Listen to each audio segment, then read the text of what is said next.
नाजरीन, प्रोग्राम रुपया पैसा में आपको खुशामदीद कहते हैं। बजट की तारीखें आगे की तरफ जा रही, बार बार रोज़ तैयारी करके आते हैं, अब बजट आएगा बजट आएगा। बात यह कि कुछ तैयारी कर रहे हैं, मेरे ख्याल से एक मुश्किल अमल है, आपको पता है आसान तो नहीं होता। Nobody can blame them. 25 crore से ज़्यादा आबादी वाला मुल्क है, यही कहते कहते 16 करोड़ 16 करोड़ 16 करोड़ 25 करोड़ के आसपास आप पहुँचे। बात यह कि तैयारी हम लोग करते नहीं हैं। आबादी बढ़ाने के हम बड़े मास्टर हैं, फैमिली प्लानिंग और पॉपुलेशन वेलफेयर के बारे में बात करते हैं, लेकिन अब पहुंच गए ना फिर 25 करोड़ के आसपास। कराची शहर की आबादी के मुतालिक भी लोग मुख्तलिफ आरा रखते हैं, कोई बोलता है 2.5 करोड़, कोई बोलता है 3 करोड़, कोई कहता है इससे भी ज़्यादा। तो पहुंच गए ना यहाँ पर।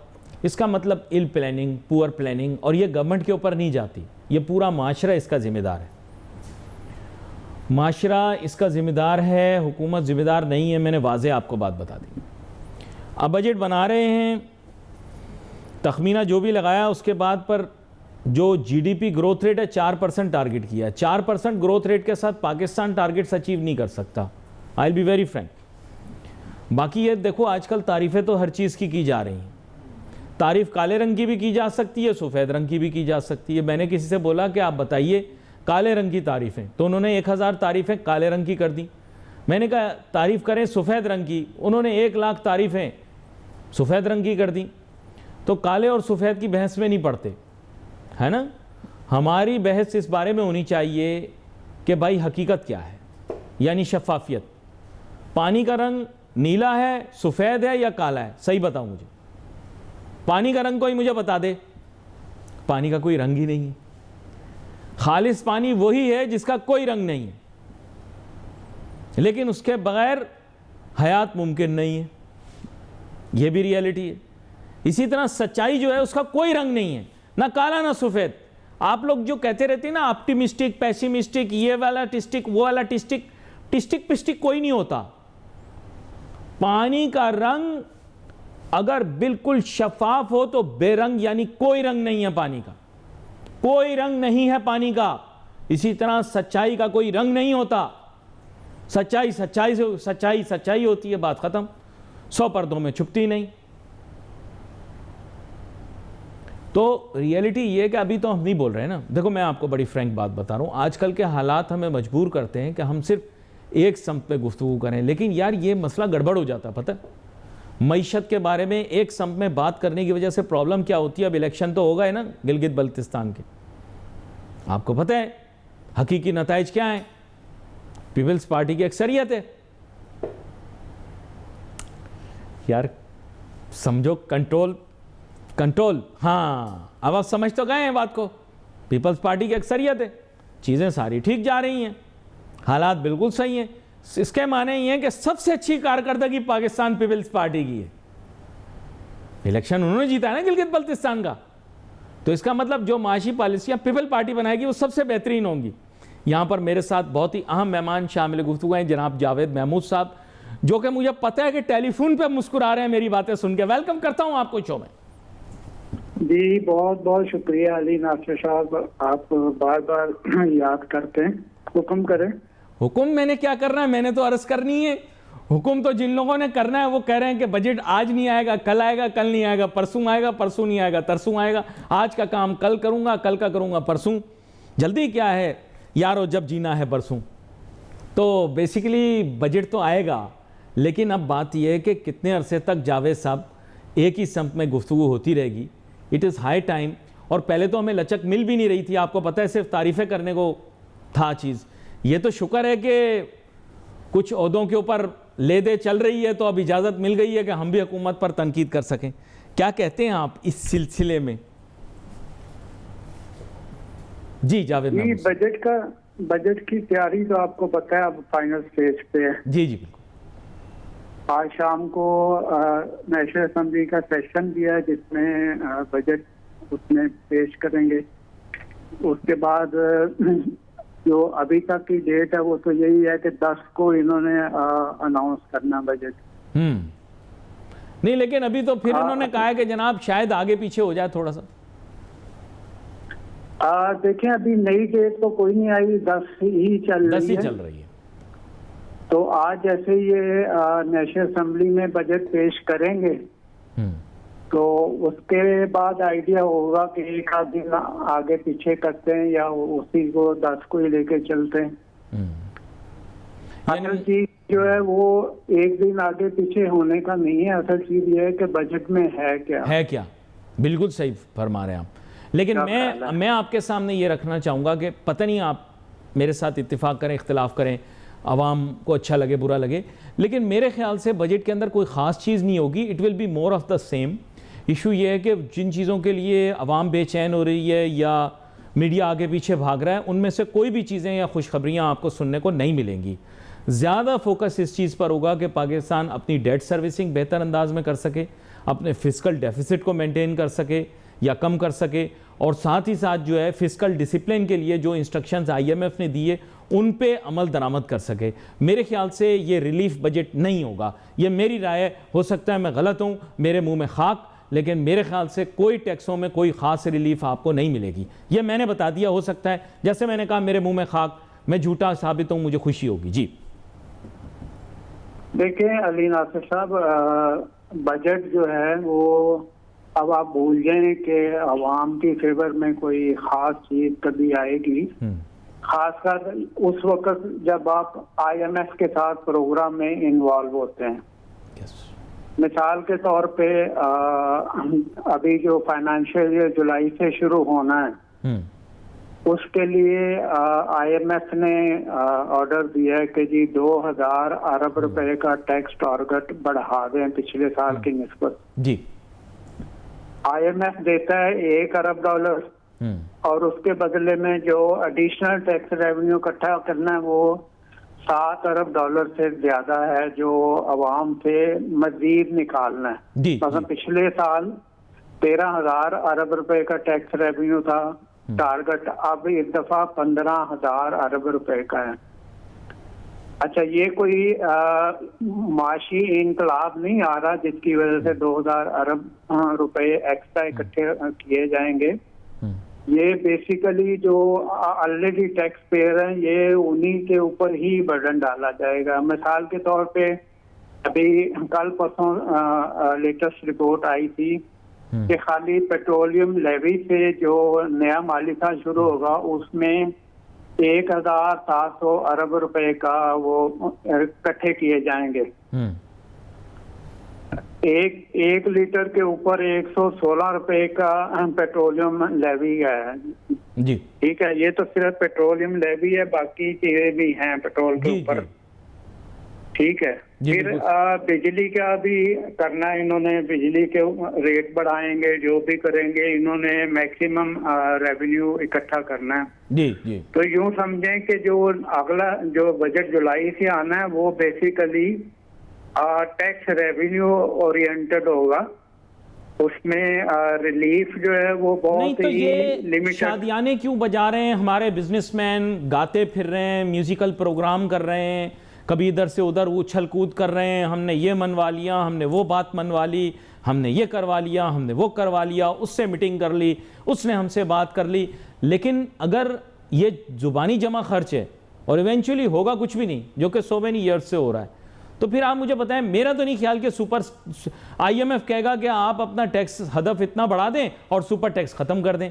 तो मेरा नहीं ख्याल सुपर टैक्स खत्म होने वाला। I don't think so. पता नहीं आपकी क्या राय है इस बारे में। हमारे बिजनेसमैन है ऐसी खुशियां मनाते रहते हैं, जैसे मॉनेटरी पॉलिसी से पहले नाच गाना करते रहते हैं, आप 4% गिरा दें, 6% गिरा दें, वो ऐसा मुंह के ऊपर वो एक वो क्या कहते हैं उल्टा आता है कि जनाब वो इंटरेस्ट रेट उल्टा बढ़ा देती है स्टेट बैंक। जी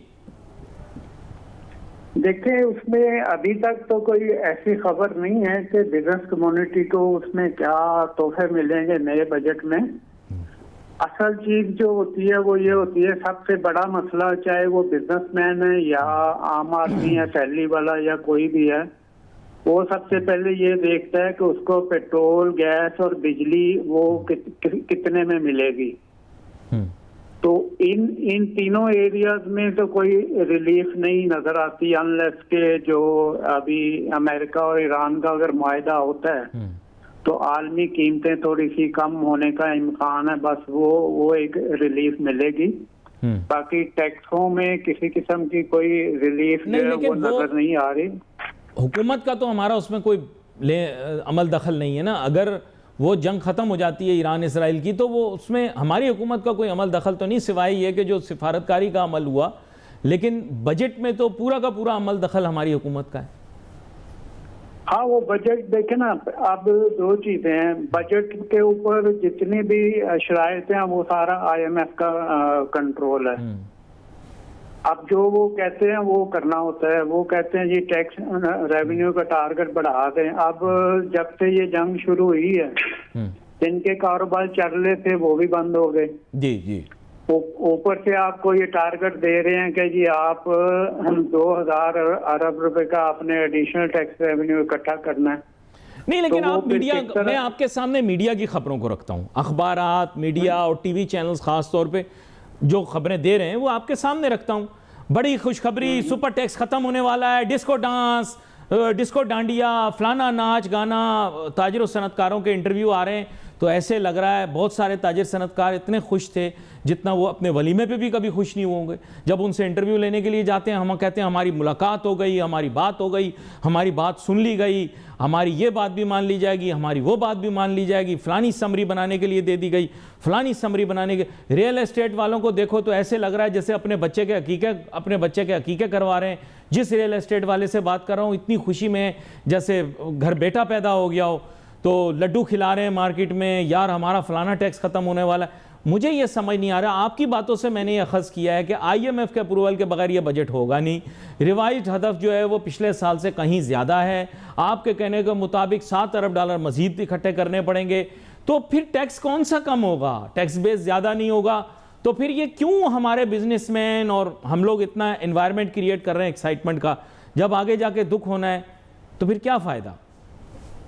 देखिए, बिजनेसमैन में अगर आप रियल एस्टेट वालों की बात करते हैं तो वो एक तरह से अपनी मार्केटिंग कर रहे हैं इस तरह से कि उनका जिन लोगों को मसलन उसके खरीदारी पे, इन्वेस्टमेंट पे लोगों को कन्विंस करना। जी जी जी। जबकि बजट में क्या है वो अभी अनाउंस नहीं हुआ। तो वो तो अपने कारोबार के लिए सोच रहे हैं कि भी लोगों को चाहे झूठ बोल के ही कर लें। अभी तक तो कोई ऐसी खबर नहीं आई। कोई हतमी बात आपने देखी है, कोई मुसव्वदा आपने देखा है जिसके अंदर क्लियर कट ये लिखा हुआ हो कि विद होल्डिंग टैक्स कम होगा या ट्रांसफर के ऊपर जो भी चीज़ें कम होंगे टैक्स, और हुकूमत ने उसको जारी किया हो या हुकूमत ने कहा हो कि हाँ हम इस बारे में फैसला करने वाले? कोई चीज़ आपके बारे में आपके पास आई हो? इस्लामाबाद में आप होते हैं। देखिए अली नासिर साहब, अभी सिर्फ स्पेकुलेशन है। स्पेकुलेशन। जब ये असेंबली में आज शाम बिल पेश करेंगे ना, मजे की बात है, उसमें जो टैक्सेशन पार्ट होता है ना वो ये छुपा के रखते हैं। जी जी बिल्कुल बिल्कुल। वो बजट स्पीच में भी सही तरह नहीं बताते कि कौन से टैक्स लगाए हैं। वो उसके बाद जो पोस्ट बजट प्रेस कॉन्फ्रेंस होती है उसमें भी 50% बताते हैं कि आपका तजुर्बा क्या कहता है? आप सहाफत के अंदर मेरे ख्याल से 3 दहाइयों से ज्यादा हैं। आपका तजुर्बा क्या कहता है कि ये कोई रिलीफ पैकेज आ रहा है? जिस तरह से डिस्को डांस किए जा रहे हैं, जिस तरह का नाच गाना किया जा रहा है, जिस तरह का तमाशा बनाया जा रहा है, बिला वजह आवाम की उम्मीदें बढ़ाई जा रही हैं बेकार में। मैं आपको सही बात बता रहा हूँ, ये बेकार में किया जा रहा है क्योंकि इसका एंटी क्लाइमेक्स होगा, इसका नुकसान होगा, इसके अलावा कुछ भी नहीं होगा। क्योंकि लोगों की उम्मीदों पर पानी फिरे, इससे हुकूमत का इमेज भी खराब होगा और आवाम को भी कोई फायदा नहीं होगा। आपका तजुर्बा क्या कहता है? क्या ये वाकई में रिलीफ बजट आ रहा है? देखिए, मैं आपको पहले भी बताया कि IMF के होते हुए ये किसी को कोई फायदा नहीं पहुंचा सकते। सही बात। आपको याद होगा पिछले साल हम वफाकी और सूबाई हुकूमतों ने कहा था कि जी 200 यूनिट तक बिजली फ्री देंगे। कुछ नहीं मिला। ठीक है, नहीं।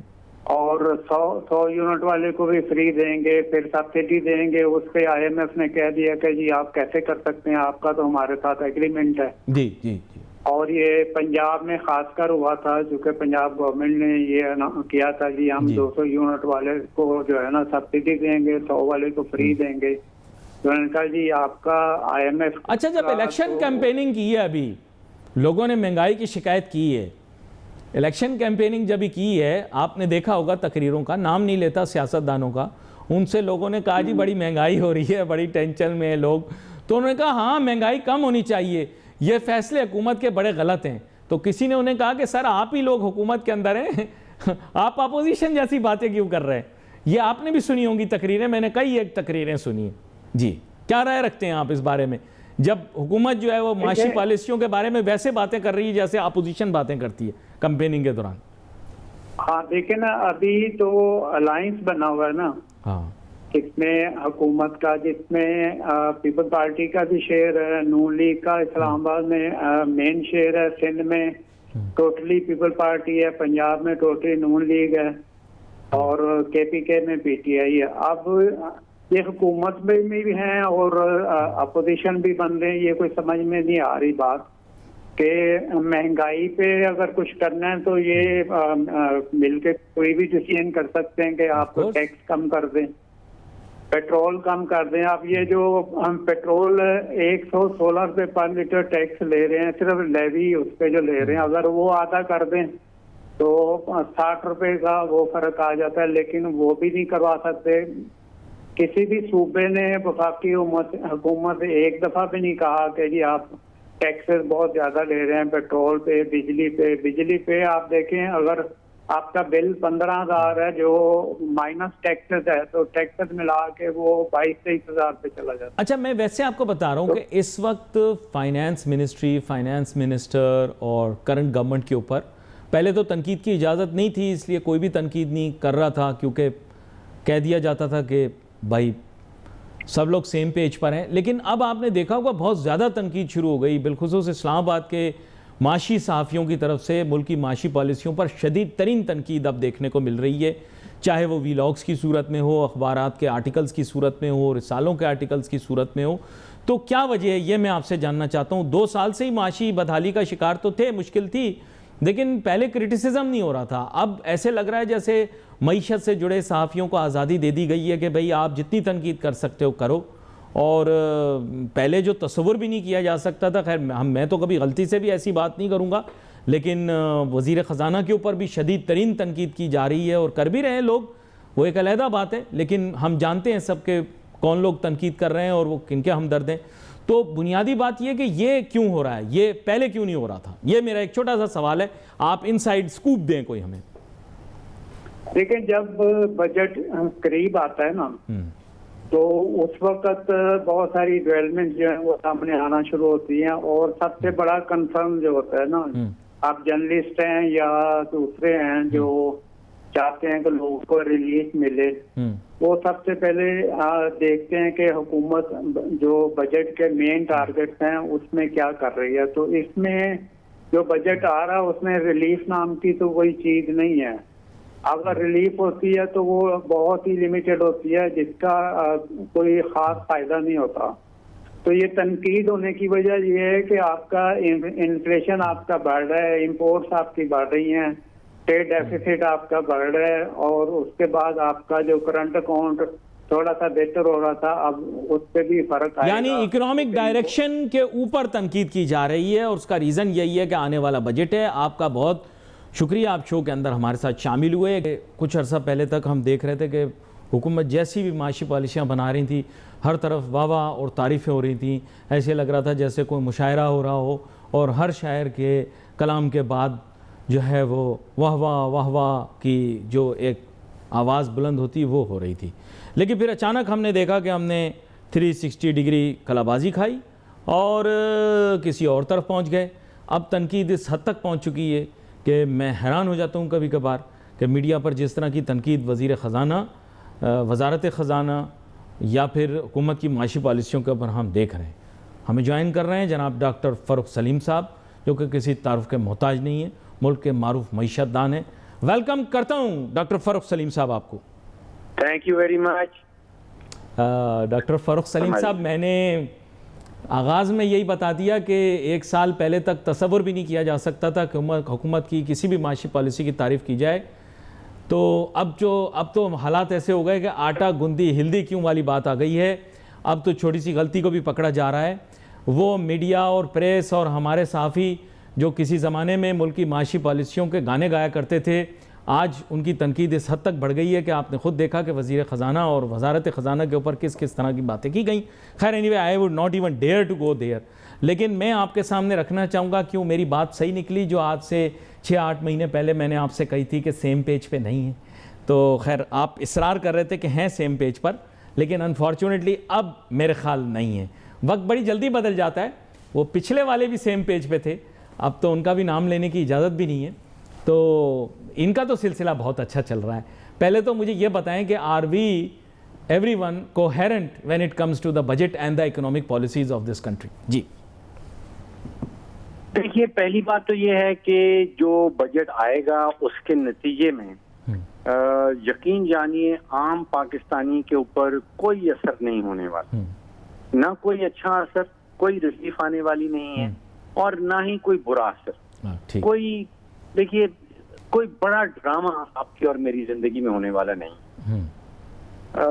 इसमें ज्यादातर तो IMF की कंप्लाइंस है, IMF की तामील है जो बजट में आपको नजर आएगी। 2-3 चीजें जिसका आप लोग या मीडिया अमूमन जिक्र नहीं करते क्योंकि जितनी भी बुरी खबर हो वो ज्यादा बिकती है। 2 चीजें जो वाज़ेह तौर पे नजर आ रही हैं, एक तो हुकूमत का जो बजट के खसारे के हवाले से डिसिप्लिन। अब आप सोचिए कि आज से कुछ साल पहले बजट का खसारा जो है वो तकरीबन 9% से तजावुज कर गया था। इस साल का जो आ रहा है वो 4% से नीचे है। जो अगले साल का हद रखा जा रहा है वो 3.5%। तो 9% से ये 3.9 पे आ जाना, 3.5 पे आ जाना। अब इसको मैक्रो सक्सेस हम कहते हैं। आप और हम हमेशा देखते हैं कि माइक्रो आपकी और मेरी जिंदगी के ऊपर क्या बेहतरी आ रही है या क्या बिल्कुल मजीद हो जाए।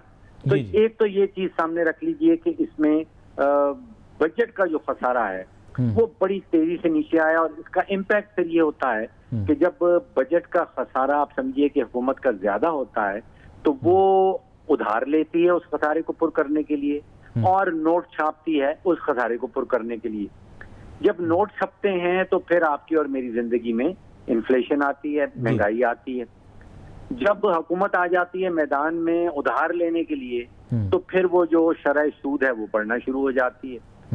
जब शरह सूद बढ़ना शुरू हो जाती है तो फिर बिजनेसेस जो हैं वो एक्सपेंड नहीं कर पाते, फिर बेरोजगारी बढ़ना शुरू हो जाती है। जी। अब अगर हुकूमत का बजट का जो खसारा है, जो जनरली मईशतदान कहते हैं कि 100 माशी बीमारियों की जड़ बजट का खसारा, उसमें बड़ी तेजी से कमी आई है। अब उसका आपकी और मेरी जिंदगी पर असर क्या होगा? एक तो ये है कि हुकूमत को नोट ज्यादा नहीं छापने पड़ेंगे। उसके नतीजे में जो महंगाई है, आप दुरुस्त कह रहे हैं, बहुत तेजी से आई है, लेकिन अगर उसके साथ साथ हुकूमत का खसारा भी होता तो ये डबल हो जाती। तो जो इम्पैक्ट है महंगाई का वो कदरे कम है बिकॉज बजट का खसारा कम हो रहा है। आई डोंट वांट टू से इट हियर, इसीलिए मैं अंग्रेजी में कहूंगा, but even with in the same household, the same political household, the government and the opposition is both sitting. I have heard the speeches of some of the leaders of the political parties that have won the elections right now in Gilgit-Baltistan, and I find a paradox in their speeches because they themselves claim to be the opposition and the government all at the same time when it comes to economic policy and inflation especially. अगर मैं गलत बोल रहा हूँ तो मेरी इस्लाह कर दें। देखिए, we need to make a distinction between politics and economic reality. Political parties are in the field to gain their political advantages through bargaining and through, I would not hesitate saying, blackmailing. This happens every single budget. The parties, the political parties in the game will come up with their own demands right before the budget, right before the voting on the budget takes place, and then the bargaining begins, and there is an element of blackmailing in there also. But at the end of the road, we've always seen that there is a political compromise. मुझे इस दफा भी वही चीज नजर आ रही है जो हमने पहले बजट में देखी।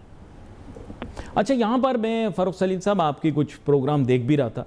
अभी हाल ही में मैंने देखा है आपने मईशत के मौजू के ऊपर हुकूमत पर कड़ी तनकीद भी की है और हुकूमत की पॉलिसियों के मुतल्लिक भी बात की है। बात यह है कि मैं आपके फेवरेट सब्जेक्ट के ऊपर आपको लेकर आता हूँ जिसका ताल्लुक आपसे बराह रास्त है वो है public sector reform. Unfortunately public sector reform हो या इकोनॉमिक रिफॉर्म, मेरे ख्याल से उसके ऊपर कोई प्रोग्रेस नहीं हुई। मेरे ख्याल से we are standing where we were a year before, 3 years before, maybe 6 years before. क्या कहते हैं आप कि इस रिफॉर्म के बगैर हमारा बजट सही से बन सकता है? 100% आपसे एग्री करता हूँ। कोई एक कदम भी उस तरफ उठता नजर नहीं आता, सिवाय इसके कि अगर आप पीआईए की प्राइवेटाइजेशन को सामने रखें। लेकिन देखिए, एक चीज अभी बजट का तो ऐलान होना बाकी है, एक चीज का ऐलान कर दिया गया है और वो है तरक्याती बजट का हुजूम जी। अब आप जरा गौर कीजिए कि 4,300 अरब का तरक्याती बजट। मैं सोच रहा था कि अगर ये सही सिमत में खर्च कर दिया जाए जी, तो मैं प्लानिंग कमीशन के जो उनके PC1 बनते हैं, वो कितने का स्कूल बनाते हैं, वो कितने का बेसिक हेल्थ यूनिट बनाते हैं, वहां से फिगर्स लेके आया 4,300 अरब।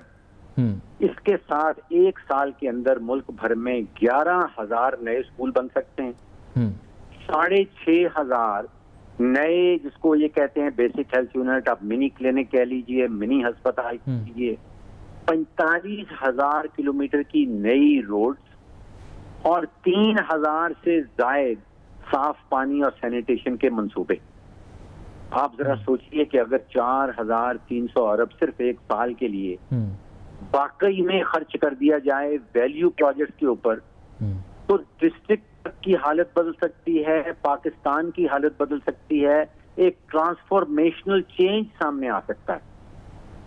हाँ, बिल्कुल। 4,300 अरब 169 डिस्ट्रिक्ट हैं आपके हमारे मुल्क में जी, ठीक, 169 डिस्ट्रिक्ट जी। 4,300 अरब को आप खुद से डिवाइड कर लें 169 पे जी, एक डिस्ट्रिक्ट, वन सिंगल डिस्ट्रिक्ट के हिस्से में 24 अरब रुपए आता है एक साल का।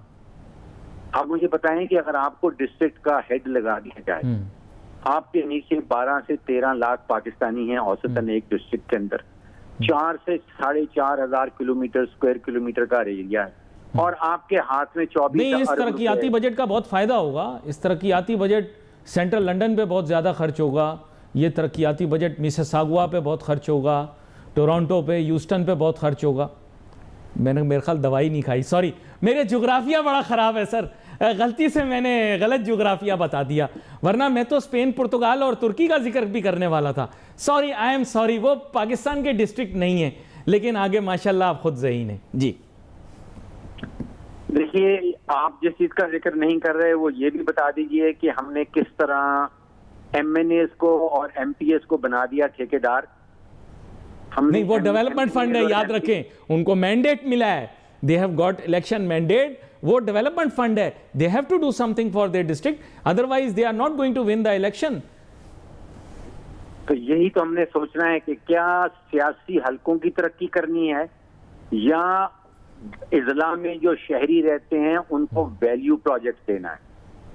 क्या हमने MNAs और MPS को ठेकेदार बना के रखना है या उनको असल रुतबा देना है जो वो डिजर्व करते हैं। वो कानून साज हैं, वो कानून साज इदारों के मेंबर हैं, वो ठेकेदार नहीं हैं, वो प्रोजेक्ट मैनेजर नहीं हैं, वो कॉन्ट्रैक्टर नहीं है। लेकिन सर आपने एक पॉलिटिकल कॉम्प्रोमाइज का लफ्ज इस्तेमाल किया था। Unfortunately, we have to go in for political compromises, especially at this level and stage, क्योंकि political parties खुद aware हैं अपनी popularity के मुतालिक, and we all know the reality. I think not only you and I know the reality, I think the decision makers of this country, the real decision makers of this country, every day they are becoming aware of the political realities that are going to come, and of course the consequences of those political realities. देखें, मैं आपको बड़ी खुल के बात करूंगा, माजी की हुकूमतें आई, PTI की हुकूमत भी आई, मैंने बहुत वार्न किया उनको बार बार, I want the PTI government. आपको पता होगा असद उमर साहब ने जितना मुल्क का और मईशत का बेड़ा गर्क किया, इतना शायद किसी ने बेड़ा गर्क नहीं किया होगा। I want them that they will have to make policies कि जो अवाम पसंद हों, अवाम की ज़रूरत और उमंगों के मुताबिक हों। तो मीडिया का काम तो ये है कि हाईलाइट करना इशू को और बताना कि अपने जो डायरेक्शन है उसको रेक्टिफाई करें। इनके तो इतने बुरे हालात नहीं, ये लोग तो बहुत भले लोग हैं, जब तक गवर्नमेंट के अंदर है मैं इनकी इतनी तारीफ़ें करूँगा, यकीन करें, जितनी मैंने कभी अपनी बेगम की नहीं की होंगी। लेकिन आपका पता है वक्त बदलते देर नहीं लगती पाकिस्तान में। माजरत जी, सॉरी। तो देखिए, ये मुल्क हमने बनाया किस वजह? क्या ये इसलिए बनाया था कि MNAs होंगे, MPAs होंगे, वो ठेकेदार होंगे, वो कॉन्ट्रैक्टर्स होंगे, सियासी जमातें होंगी और पॉलिटिकल कॉम्प्रोमाइजेस होंगे, या इसलिए बनाया था कि ये 24 करोड़ पाकिस्तानी जो हैं, देखिए ये बेचारे क्या चाहते हैं? ये चाहते हैं कि हमारे बच्चे हों, वो अच्छे स्कूलों में चले जाएं, बिल्कुल, वहां पे उनको अच्छे उस्तादा मिल जाएं। बिल्कुल सही फरमा रहे हैं। ये चाहते हैं कि हमारे बड़े लोग जो हैं वो बीमार हों तो उनको एक्सेस मिल जाए, अस्पतालों की एक्सेस मिल जाए।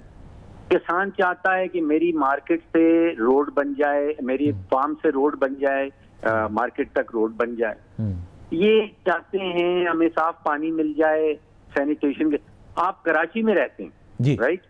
जी जी, मैं कराची में भी रहता हूँ, लेकिन मैं अंदर- इस्लामाबाद भी आता जाता रहता हूँ, लाहौर भी आता जाता रहता हूँ। कराची के अंदर 7 अजला, 7 डिस्ट्रिक्ट। जी जी, आप अंदाजा कीजिए कि 24 अरब रुपया मल्टीप्लाइड बाय 7, ये ये कोई 150 से अरब रुपया आपको सालाना कराची की तरक्की के लिए मिलेगा। जी, आपका पानी का प्रॉब्लम, आपका सूरज का प्रॉब्लम।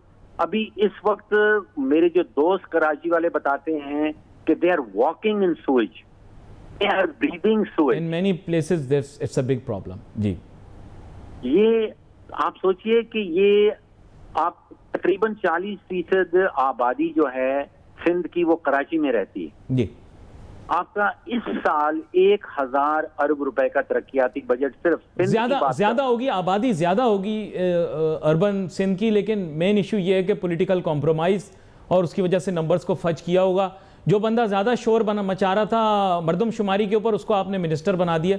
जब से मिनिस्टर बना है, यकीन करें उसके मुंह से कभी मरदमशुमारी का लफ्ज़ नहीं निकला। आपके वहीं इस्लामाबाद में ही होता है। मैं बता दिया, नाम नहीं ले रहा किसी का पहले, लेकिन आपको पता होगा बड़ा शोर था, वो सेंसस हमें गिना नहीं गया, हमें छोड़ दिया, जो ही वजारत मिली सब खत्म, ये शॉर्ट सब ठीक हो गया, सब मरदमशुमारी ठीक हो गई। जी, तब ये 4300 अरब रुपया ले लें इस्लामाबाद से, ये ले लें कराची से, लाहौर से, कोयटा से और पेशावर से, और ये डाल दें डिस्ट्रिक्ट के अंदर। मैंने आपसे जिक्र किया आपकी 7 डिस्ट्रिक्ट हैं, आपको 1000 अरब का तरक्याती बजट है, 40% आबादी कराची में रहती है, 400 अरब रुपया सालाना की बुनियाद पे कराची का हिस्सा बनता है।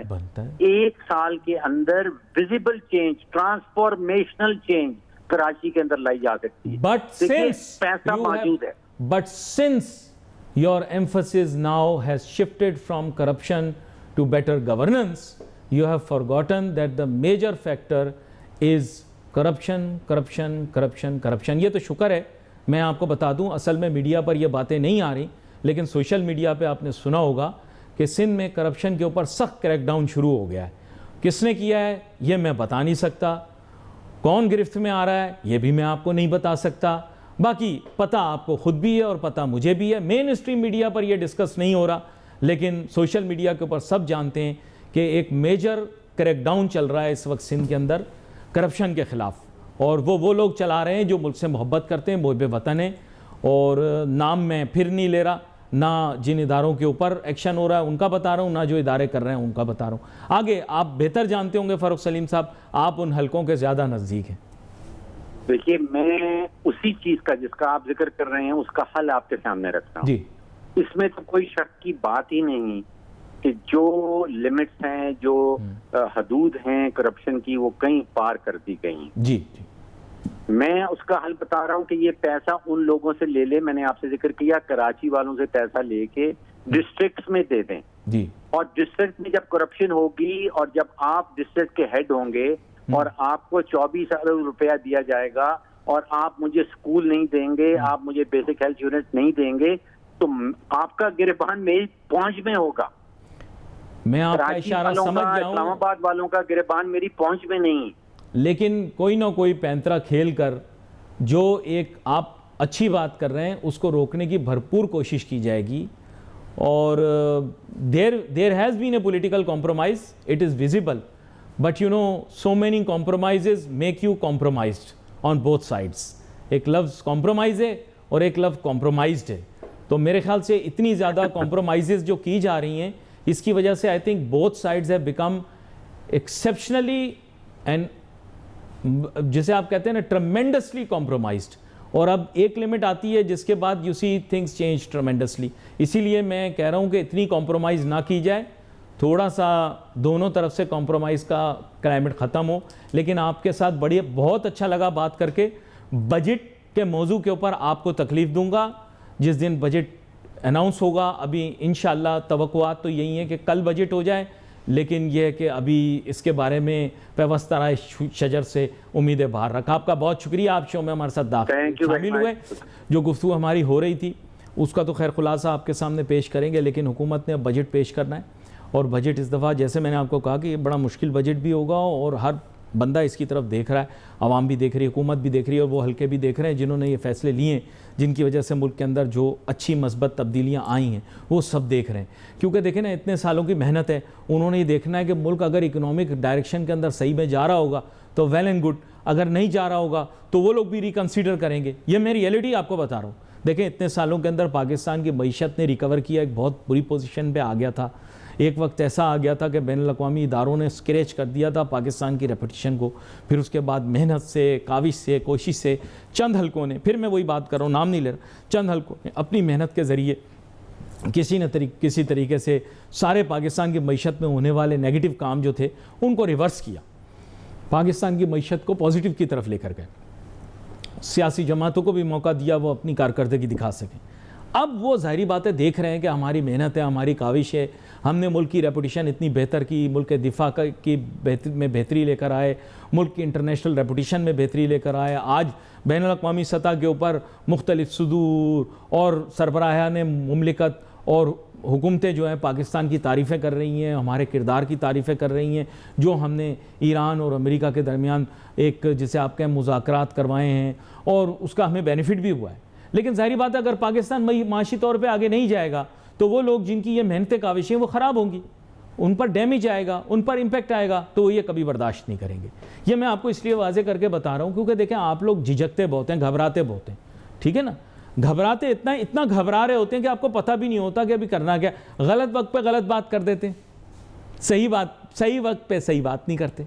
तो मैं सही वक्त पर सही बात आपको बता रहा हूँ कि यह हुकूमत के लिए बहुत अहम है कि ये बजट जब पेश करते हैं उसके बाद अपने माशी अहदाफ को हासिल करें। 4% शरह नमू काफ़ी नहीं है, ये नाकाफ़ी है। पाकिस्तान का टारगेट ये 4% का मुनासिब नहीं है। हुकूमत को टारगेट करना, जैसे टैक्स के लिए बहुत ज़्यादा करते हैं कोशिश, ऐसे GDP के लिए 5%, 5.5% का टारगेट होना चाहिए मेरे ख्याल से। खैर, इस मौजू पर मज़ीद भी बात करेंगे क्योंकि मैंने आपको बता दिया कि अगर मेरी तो खैर कोई हैसियत इतनी नहीं है, लेकिन मैं आपको बता रहा हूँ कि एक तालिब इल्म में मईशत होने के नाते 5.5% टारगेट करने की कोशिश करें। टैक्स को टारगेट ना करें, GDP को टारगेट करें। अगर आप ग्रोथ लाएंगे तो बहुत बेहतरी आएगी। We wait for messages on Facebook. Ali Nasir हमारी टीम को इजाज़त दीजिए। अल्लाह हाफिज़।